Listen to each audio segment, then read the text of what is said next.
Okay, so in adding and subtracting binomials, so this is the same as adding and subtracting monomials. Okay, ano lang yung pinagkaiba? Sa binomial, how many terms na po? 2 terms na. So when we say binomial, it is an algebraic expression consists of 2 terms. Okay, example, we have 5x plus 1. Another, we have 2x minus 5, 5a minus b, and 2a plus 3b. So how to identify if the given expression is a binomial? So kailan ba anak sineseparate yung expression?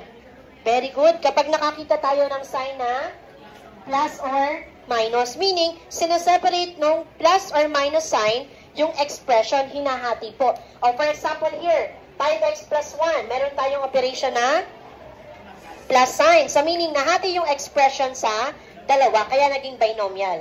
O using that expression, ano yung first term natin dyan? 5x. How about the second term? 1. Or how about this? What is the first term? 2x. And the second term is? Negative 5. Kukunin natin kapag subtraction, magiging negative na yung sign nung constant natin. This one, what is the first term? 5a. Second term? Negative b. And the first term here is? And the second term? 3b. Any question? Okay, so and when we say again similar terms, what is the meaning of that? Yes, anak? We can say that the 2 terms are similar if? Very good. If the given terms having the same variable and exponent. Okay, example, we have 2x plus 8 and 3x minus 5. O, identify natin kung similar terms sila. Parehas po bang binomial? Opo, yun yung unang titignan. Parehas pong binomial. Then, pangalawang titignan, tignan natin yung first term. Ano po yung first term dito?